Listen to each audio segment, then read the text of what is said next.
안녕하세요. 정영신입니다. 우리 김상휘 소설가께서는 풍수 쪽으로 대한민국 명인 1호이시고 또 전라북도 특별자치도 명인 회장을 맡고 계신데요.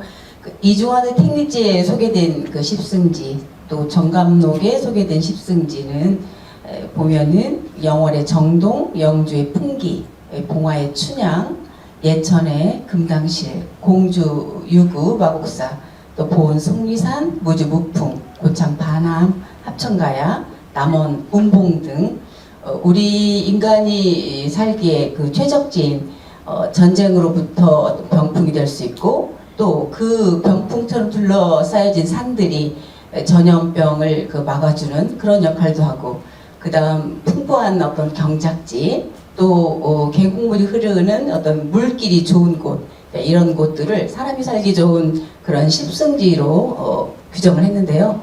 우리 김상휘 소설가께서는 그동안 그 정감록의 십승지 중에서 부안의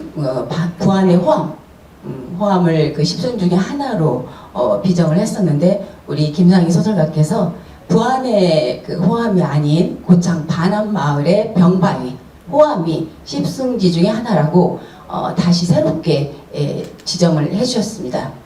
그래서 그러한 그 특별한 그런 공도 있으시고 또 풍수 쪽으로 여러 그 소설들을 쓰셨는데요. 풍수기행보학산 도시개발풍수론, 또 풍수담론, 정감록 십승지, 건지산 풍수, 정읍 풍수, 곤지산 풍수, 또 국풍 김정호 등 여러 풍수 관련 그 작품들을 써오셨습니다.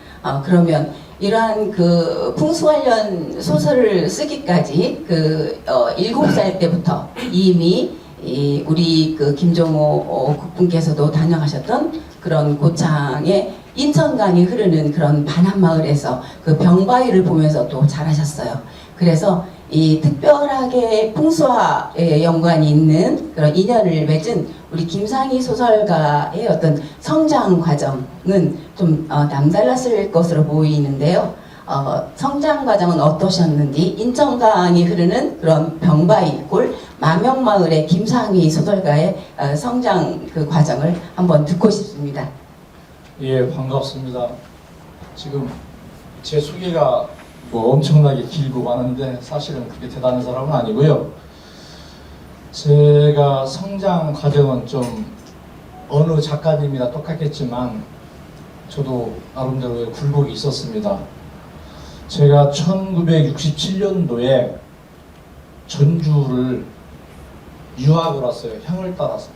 아버지 어머니는 고향에 계시고, 그때 지금 8살 아이라고 하면은 얼마나 어릴까요?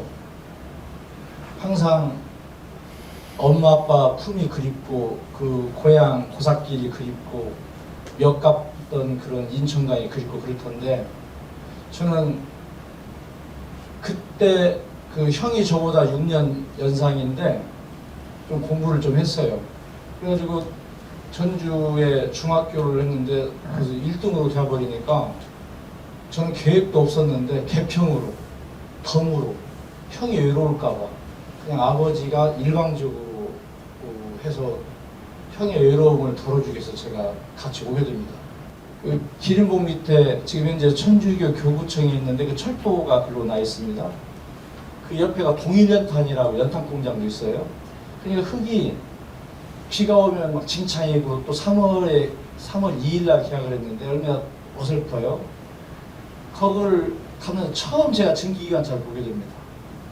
학교 끝나고 오는데 뒤에서 막 칙칙하고 와 그런데 뒤돌아보니까 괴물이 오는 걸 보고 기차가 가는 쪽으로 뛰다가 앞으로 넘어졌어요. 철푸도. 그랬더니 추운데 손바닥, 옷, 얼굴까지 연탄 새약한 물이 묻어가지고 귀찮은 게 슉 지나가 버리는데, 제가 처음으로 하늘을 보면서 아버지 어머니를 원망하면서 내가 펑펑 운 적이 있었습니다. 어쩌면 그런 아픔들이 저에게는, 그 형은 공부를 한다고, 그때 당시에는 이제 고시를 합격해야 출세한다고 하니까 이제 우리 동네에서도 고시생이 한 명 나왔어요. 합격을 했어요. 사실 합격한 사람이 있어요. 그래가지고 동네는 꼬막처럼 조금만 마을인데 열정이 그렇게 많아요. 공부해라, 너 출세하면 고시 합격을 하. 그에 밀려가지고 이제 온 셈이죠. 이어서 그 인천강의 그 마명마을 그 모래톱 사람들의 그 이야기를 소설로 이번에 그 소설전북 28호에 게재를 하셨는데요. 우리 작가님께서 쓰신 이 인천강 모래톱 사람들, 특별히 제가 그 읽어보니까 그 소년이 그 방금 그 조금 우리가 연상할 수 있었듯이 아주 착하고 여리고 정감이 많은 그런 착한 아이의 그런 시선으로 우리 인천강 모래톱 사람들을 봄, 여름, 가을, 겨울 4계절에 걸쳐서 어떻게 살아갔는지, 어떤 마음으로 살아갔는지, 그 마을 사람들은 어떤 사람들이었는지를 잘 그려주셨더라고요. 이 인천강 모래톱 사람들에 관한 소설의 어떤 줄거리를 말씀해 주실 수 있으시겠어요? 아이고, 네. 감사합니다. 저는 소설을 잘 쓰지는 못합니다. 그러나 글을 썼는데 우리가 많은 작가 선생님들이 수많은 다작도 하고 또 좋은 글도 쓰는데 돌아가시면 그 많은 작품들을 다 읽어볼 수도 없고 그래요. 그래서 우리가 그냥 김소월음의 진달래 그 미당 서정종 국가협회에서 하듯이 저도 글을 쓰면서 한 편이나 두 편 정도는 의미 있는 소설을 쓰고 싶다. 그래서 제 개인적인 건데 저도 이제 글을 쓰기는 쓰는데 잘은 못 쓰지만 제 스스로 대표작이라고 할 수 있는 것이 인천강 모래톱 사람들입니다. 이번에 전북 소설에 나와 있는데 그것을 개작을 여러 번 했어요. 초판 때부터 여러 번 했는데 한 이유는 제가 어릴 때 67년도에 전주를 와서 그 다음에 저처럼 그 반암 마을에는 고갯길이 두 개가 있어요. 하나는 사람이 넘나드는 고갯길이 있고 하나는 소구르마가 넘나드는 고갯길. 그 동네가 소쿠리처럼 온팍하거든요. 그래서 정감록 10승지 중에서 한 곳이 바로 반암 마을입니다. 제가 운명적으로 그곳에 태어났어요. 그래서 풍광 자체가 사람을 아프게도 했다가 슬프게도 했다가 기쁘게도 하고 그런 동네예요. 그런데 결정적인 건 그 동네 사람들이 외지로 떠나는 것은 가난 때문에 떠났던 거예요. 가난하지 않은 사람이 어디가 있겠어요. 근데 특히 그 동네가 그 동학 때 가담을 했던 동네였고 일제강점기를 거쳤고 1950년 6.25를 거치면서 좌익과 우익이 맞부딪힌 곳이에요.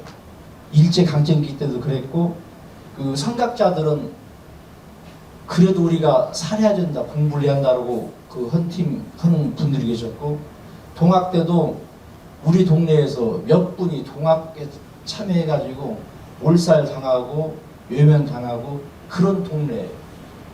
6.25 때는 제가 태어난 뒷집이 그 유명한 동암 백남생 집이에요. 동암 백남은 조선사의 경제사를 씁니다. 정감록 10승지인 반암마을을 어린 소년의 일찌감치 고향을 떠나온 향수병에 항상 몸살을 앓았던 소년의 시각으로 다 떠나가면서 아픔을 줬는데 그 소년이 이제 나이가 반백년이 넘어버린 나이에 들어서 불현듯 그때 서럽게 떠나고 서럽게 토끼몰이 하다가 죽고 자살하고 그랬던 사람. 그리고 또 하나는 영등포, 그 당시에는 국민학교인데 중학교를 가지 않고 공장을 가는 것이 자연스러운 일이고 자연스러운 일이었어요. 중학 진학은 생각지도 못하고요. 그때 넘어갔던 고갯길의 서름, 그 고갯길 정상에 귀석탑이 있습니다. 솔까지도 꺾어놓고 돌 놔가지고 그 조그마한 돌탑을 만드는데 거기에다가 돌멩이를 던져놓고 다 떠나갔던 곳이 바로 그 동네 고갯길이에요. 그래서 저도 역시 돌멩이 하나 넘고 왔는데 불현듯 뭔 생각을 했냐면 제가 어릴 때 노을이 짙으면 고향 생각을 했듯이 그때 떠났던 사람들은 지금 어디에서 어떻게 살고 있는 것인지 어떻게 살고 있는 것인지 그 병바우의 큰 강건한 기운을 못 떠났을 텐데 지금도 가난하게 살고 있는 것인지 가난 때문에 잠시 행복을 잃어버리고 살고 계시는 것인지 그 얘기를 봄, 여름, 가을, 겨울 4개를 거쳐서 쓴 작품이 바로 인천강 모래톱 사람입니다. 네, 많이 네. 길었죠? 네, 잘 들었습니다.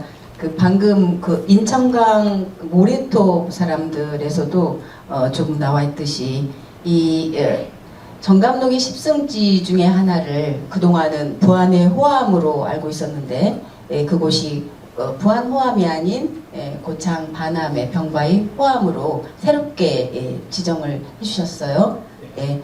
그 반암 마을 자체가 뭐 옥녀 탕금영, 뭐 선인 취하영 또는 뭐 금반옥고, 천마시풍 또는 괴등열 등 전부 우리 풍수와 관련된 그 모든 그런 지형이 함께 총망라에서 모여 있는 그러니까 그 탄생 자체부터도 이런 그런 풍수와 관련된 곳에서 태어나셨는데요. 지금 우리 그 김상희 소설가께서 그동안 풍수계의 모악산이나 또는 또 건지산 풍수, 정읍 풍수 등 곤지산 풍수 등 여러 그 풍수 관련 작품들을 많이 쓰셨는데요. 특별히 그 반암마을의 그 풍수 지형을 한번 소개를 해주신다면. 네. 그래서 제가 이제 소설을 쓰고 있는데 서정적인 소설은 이제 유년기 때의 기억을 쓰다가 어느 날 갑자기 아니다. 내가 평생을 저는 7살 때 천자를 하면서 그때 아버지가 한학을 하셨고 풍수를 하셨는데 어깨너머로 배운 것이 인연이 되어서 제 7살 때는 제 개인적으로 엄청난 사건이 많았어요. 왜냐하면 여러분들이 잘 알고 있는 혀를 쓴 손석구 선생을 그분이 우리 동네를 오셔서 누구랑 김상만 회장, 동아일보 김상만 회장이 제가 그 울산 김씨인데 그 동아일보 그 회장이 우리 울산 김씨 김상만 상자 똑같잖아요. 그분이 풍수를 좋아하셨어요.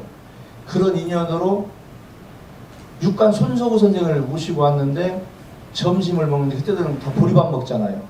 그래서 그 어머니가 고창장에 가서 쌀하고 쌀액이 좀 부서진 거 그걸 항상 그 대기를 한 2대 정도는 항상 놔놓고 있었는데 그때 기억이 애호박을 푸도박을 쓸고 새우젓을 넣어가지고 그래서 김상만 회장, 육간 손석구, 전 7살의 저 아버지 형들은 학교를 갔기 때문에 없죠. 4명이 점상을 같이 하게 됩니다. 그런 전 개인적으로 행운이 있었어요. 두 번째, 대한민국에 물론 자꾸 오셨지만 육간 손석구하고 지창용 선생하고는 결이 틀립니다. 지창용 선생은 철학을 정통으로 해가지고 풍수학을 하신 분이고 육간 손석구는 강호에서 풍수학을 하신 분입니다. 그래서 지창용 선생도 내가 그때 같이 점상을 하게 돼요. 그 인연이 되어서 제가 7살을 기점으로 풍수를 시작했다고 출발하면 되겠다라고 마음은 갖고 있었고요. 아까 정영신 교수님께서 질문하셨는데 그 동네를 왜 그분들이 오고 감을 빈번했을까? 그 동네가 운명적으로 풍수학적으로 대단한 기운이 모여있는 곳이어서 그랬던 걸로 사례가 되거든요. 그래서 이제 그것이 바탕이 되어서 서정적인 문학 얼마나 아름답고 깊이 있고 어렵습니까? 그것은 한계를 두고 풍수로, 왜냐하면 저에게 운명적으로 풍수를 했고 지금 학교에서 또 대학에서 또 전공을 또 정통으로 한 사람이 난데 제가 아직도 미흡하지만 풍수 정도로 해서 남김이 있어야 할 것이다. 그 생각을 한 20년 전부터 했어요. 그래서 또 하나는 또 단편도 있지만 장편으로 간 게 낫겠다. 그래서 첫 얼개를 잡은 것이 바로 국풍 김종호입니다. 그리고 서정적인 이제 글도 그동안 수필도 소설도 좀 많이 써왔는데 제 자신이 부끄럽더라고요. 부끄러워. 또 하나는 약간 외로 얘기하는데 제가 86년, 87년, 88년, 89년 전라예술제 100일장에서 제가 4번 연속 장원을 하게 되거든요. 그때 그 이현희 선생님도 저하고 계속 치열하게 100일장 그 같이 하셨고, 우리 정영신 교수님도 저하고 100일장을 같이 했고, 무주에 어떤 분이죠? 그 나이 드시고 거기도 나왔는데 그때가 85년, 6년, 7년, 8년 그 정도 된가 봐요. 그래서 서정적인 것을 제가 주로 썼는데 그 문인 선생님들은 그 서정적인 문학을 좋아해서 무조건 장호를 치준 것 같아요. 그래서 이제는 그런 작품도 아주 훌륭하고 좋지만 이제는 그 한 인생이 길면 길고 짧은 짧은데 나의 전공을 살려서 글을 써야겠다라고 생각을 해서 쓴 것이 바로 국풍 김종호다 말씀드립니다. 지금 오늘의 주 테마인 국풍 김종호의 표지를 보면 고산자 김종호는 지도쟁이가 아닌 조선의 미래를 위해 풍수 비기를 대동여지도에 조심스럽게 새겨넣은 이 시대의 진정한 국풍이다라고 소개를 하셨습니다.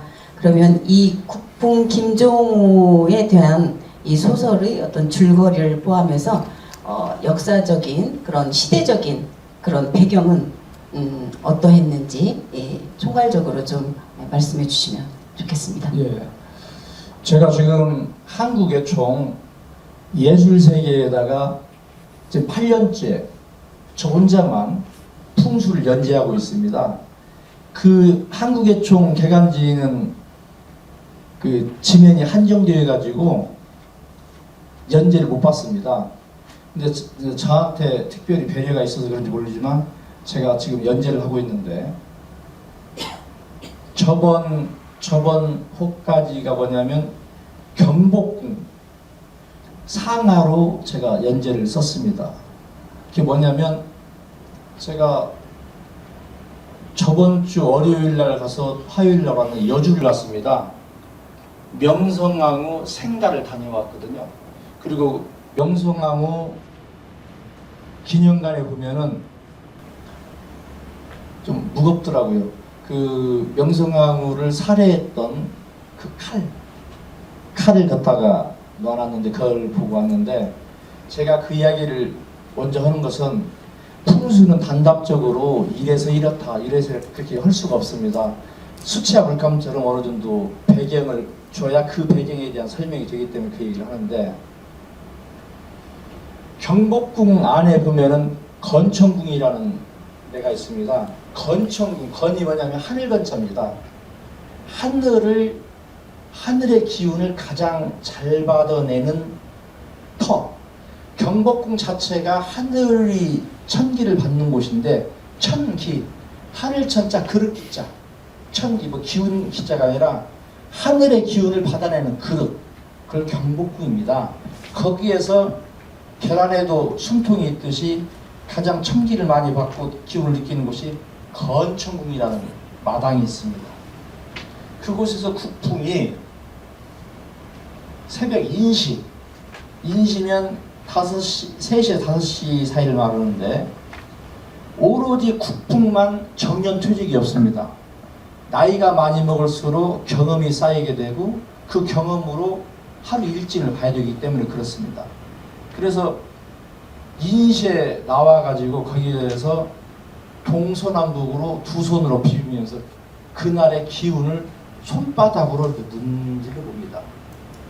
동쪽의 기운, 서쪽의 기운, 남쪽의 기운, 북쪽의 기운. 이것은 컴퓨터로도 AR로도 할 수 없는 것입니다.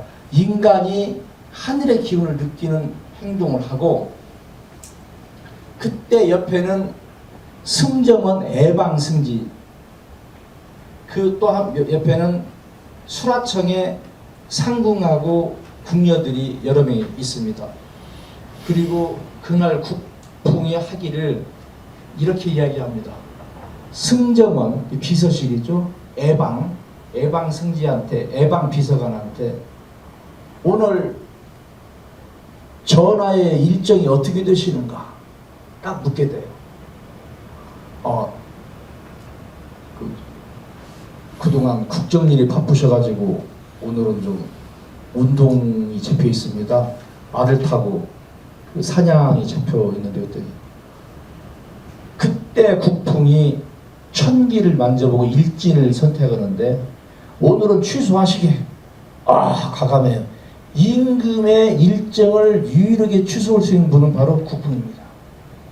아니 왜요? 운동을 시야 되죠. 지금 기력이 너무 떨어진 것 같습니다. 그랬더니 아닐세. 앞으로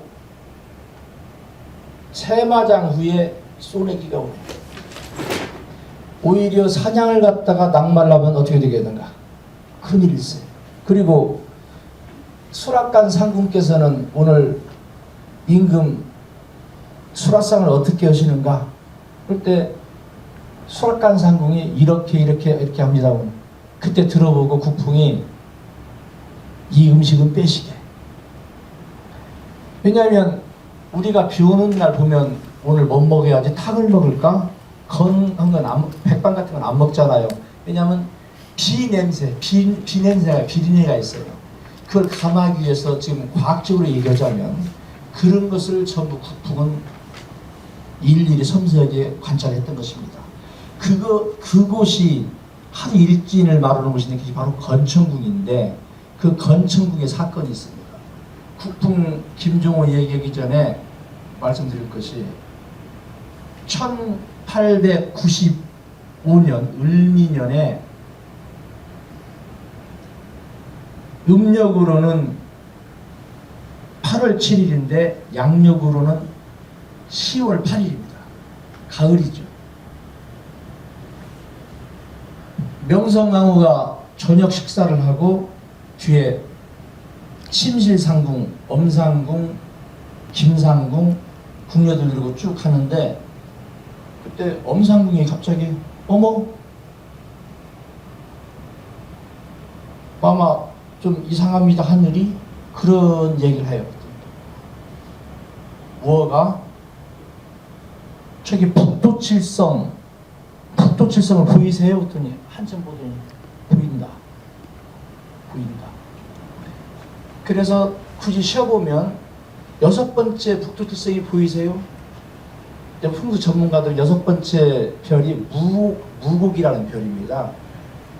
이제 첫 번째 별이 거성이고 거문이고 두 번째 별이 탐랑이라는 별이 있습니다. 지금 이 얘기를 하려는 것이면 세 번째 별이 녹존별이고 네 번째 별이 문국별이에요. 다섯 번째 별이 염정별이고 여섯 번째 별이 무곡별이에요.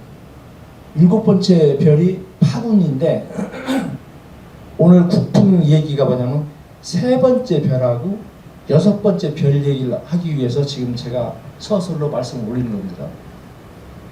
여섯 번째 무곡별, 여섯 번째 별이 잘 안 보이세요? 했더니 한참 보더니 명성황후가 보인다. 근데 회개하기도 하구나. 그런 말을 해요. 아니 별이 북도칠성이 떴는데 왜 하필이면 여섯 번째 저 별이 왔다 갔다 시계추처럼 저러냐? 그때 10월 8일이기 때문에 반달이 약간 못 미치는 상현달이 있습니다. 그 달 속을 들락거립니다.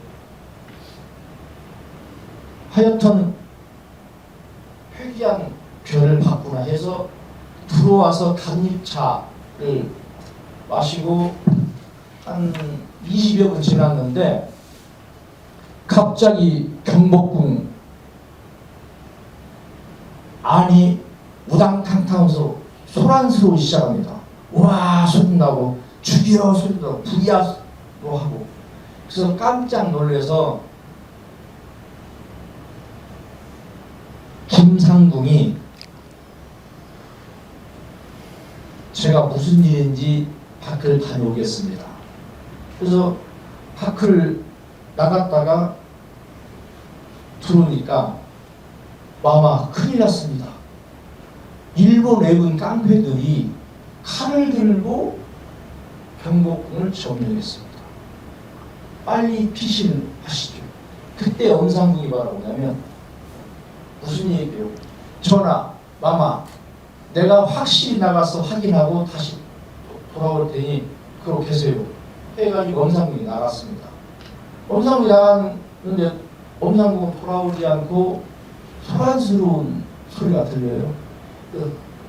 마님, 마마, 큰일 났어. 빨리 그냥 일본 깡패들은 낭인들은 마마의 얼굴을 모르니 옷을 바꿔 입습니다.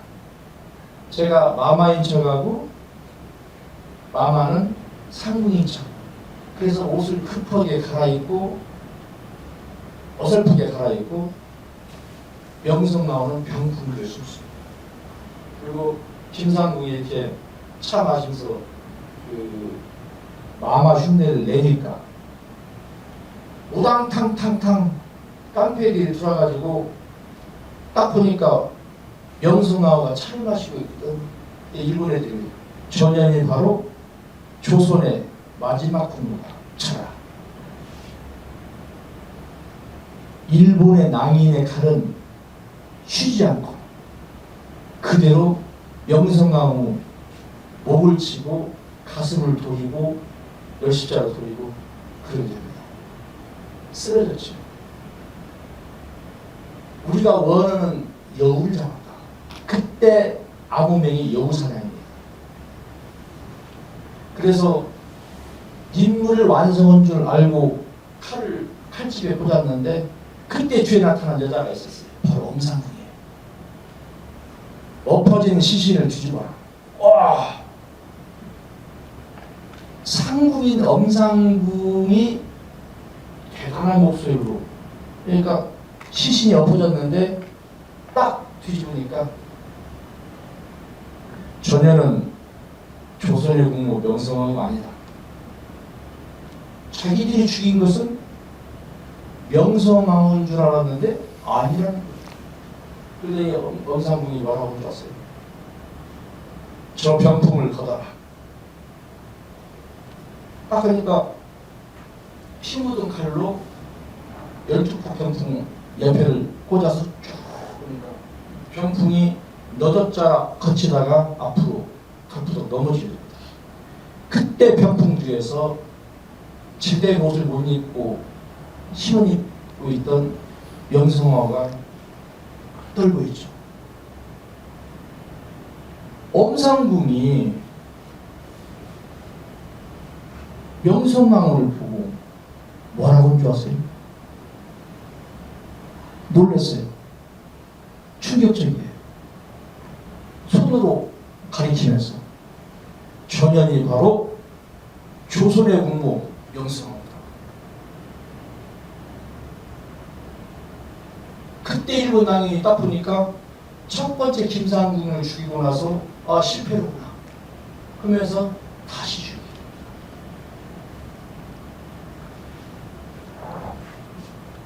그래서 후세 역학하는 사람들이나 사주하는 사람들이 그날을 애견했다고 이야기합니다. 왜냐? 아까 달 속에 별이 들락거렸다고 했잖아요.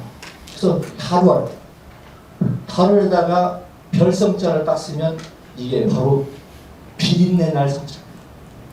그날 피바람이 분다는 걸 이미 천국에서 보였다. 보여줬다. 근데 중요한 것은 매일 아침 임금님의 일진을 도와줬던 건천궁에서 명성황후가 그렇게 돌아가신 겁니다. 그래서 오늘 문화 콘서트를 두고 제가 그때 명성황후를 시해했던 그 칼을 보고 싶어서 여주를 다녀왔습니다. 물론 내 카메라에도 찍어 왔습니다. 지금 10일이라면 일도 안 했는데 이거 지금 해주시는데 재밌어요? 들을만 하세요? 근데 사실 재밌는 건데 지금 여기까지 여기서 신호 놓았고 일단 그 명성황후가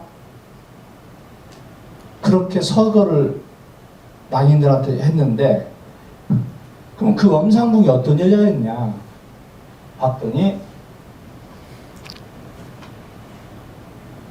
씨 없는 수박을 개발한 우장춘 박사 아버지 우범선이라는 사람이 있어요.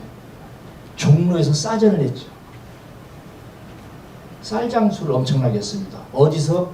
일본 사람들의 비호를 받고. 그래서 우범선이 집이 일본 낭인들의 식사 제공 및 훈련소 등등을 제공했던 곳이었어요. 그 대가로 우범선은 일본으로 유학을 가게 되었고 일본 여자와 결혼을 하게 되었고 또 일본서는 아들을 담보로 해서 내 말 안 들으면 너 죽여. 우범선은 그랬는데 우범선은 돈이 장사치니까 돈이 많잖아요. 엄상궁을 꼬셨던 거예요. 내연관계였어요. 그래서 우범선이의 종로 싸전했던 우범선이의 전략에 의해서 여우사냥은 엄상궁을 내연관계로 만들었고 또 우범선은 자기 아들은 자식들은 잘 먹고 잘 살게 하게 했고 그래서 조선의 국모 명성황후가 서거게 되는데 이 국풍 김정호는 짤막하게 한 5분만 더 할게요. 그 당시 명성황후가 죽으니까 가장 죽으니까 좋아하는 사람이 누구였냐면 바로 흥선대원군이었습니다. 정적으로 대립관계였거든요. 대원군은 꿈이 명성황후는 당연히 고종 아니었으니까 고종이 되기 전에 고종을 만들기 위해서 엄청난 풍수대가 국풍을 했던 은퇴했던 분들을 만나서 비록 자기는 먹고 살기 힘들 때도 자기의 모든 것을 주면서 한 자리 주어 천자타가 어디여 그 행위를 계속하면서 거짓골로 다 했던 거예요. 그때 누구를 만났냐? 바로 고산자 김종을 만나요. 우리가 한 곳에 능통하려면 경력 싸움이 있듯이 그곳에 집중하면은 거기에서 나름대로 깨달음이 있고 도가 있듯이 고산자는 대동여지도를 만들기 위해서 백두산을 오르고 조선 팔도를 8번 이상을 다녔는데 중요한 것은 대동여지도가 중요한 게 아니라 그것도 매우 중요하지만 그 속에다가 표시에다가 능침이라는 것을 발견하게 됩니다. 표시. 능침은 풍수 대가들이 왕기가 흐르기 때문에 시크릿, 비밀로 표시해두는 비표입니다. 근데 고산자가 그걸 표시를 해놨단 말이에요. 이것을 누가 알았다? 흥선대원군이 알았어요. 그래서 김종호를 자기 편으로 데려가야 되는데 두 가지잖아요. 하나는 정으로 데려올 수 있고 하나는 협박을 해 데려오는 방법이 있는데 대동여지도가 나오니까 당신 외군한테 팔아먹으려고 대동여지도를 만들었어? 아니면 이것이 외군한테 흘러가면 어떻게 되려고? 당신이 정식으로 조선국으로부터 돈 받아서 만들었어? 아니다 하니까 잡아넣고 주리를 들고 사형까지 가게 되죠. 그때 흥선대원군이 잠깐 이 사람은 내가 고초를 내가 할 테니 금부도산을 멈추게 해서 국풍을 운영궁으로 데려와서 최대한의 애우와 배품으로 정도로 운영궁 속에서 대원군은 국풍 얘기를, 그 김종호 얘기를 듣게 되고, 김종호는 1866년에 죽은 걸로 추정만 되지 실제 죽은지는 몰라요. 그래서 대원군이 1898년에 작고하는데 김종호 나이가 94살입니다. 그때 김종호, 고상 김종호가 작고했다고 저는 보는데, 금방 한 얘기를 집약으로 쓴 것이 바로 이 국풍 김종호입니다. 그리고 우리 교수님이 또 아까 저한테 차후에 교육이냐 그 얘기만 한마디로 마무리를 해주고 시간이 많이 들어버려서 앞으로도 풍수 소설, 풍수 기행 또 여러 가지 풍수 관련된 작품들을 쓰실 계획이신데요. 잠깐 소개를 마지막으로 해주셨으면 감사하겠습니다. 예. 왜냐하면 좀 시간이 없어서 딱 한 2분에 걸쳐서 얘기합니다. 전자에 말씀드렸듯이 그래서 이제 서정적인 글은 소설은 좀 잠시 멈추고 전문적인 풍수소설로 쓰려고 했는데, 이제 국풍 같은 경우는 아주 기초적인 것인데 제가 쓰고 있는 게 천자터라는 책입니다. 천자터가 뭐냐면 바로 동학의 전봉준 장군을 쓰게 되는데, 이거 하나 오늘 기억하면 참 좋을 것 같아요. 전봉준 장군을 녹두장군이라고 합니다. 그래서 왜 녹두장군이라고 하니까 키가 간신이어서 녹두가 작아서, 그래서 새야 파랑새야 녹두밭에 앉지 마라, 녹두꽃이 떨어지면 청보장 술구한다, 그 민요까지 만들었다라고 우리가 일반적인 상식으로 알고 있습니다. 그게 아닙니다. 천기를 보는 사람은 그렇게 표현하지 않습니다.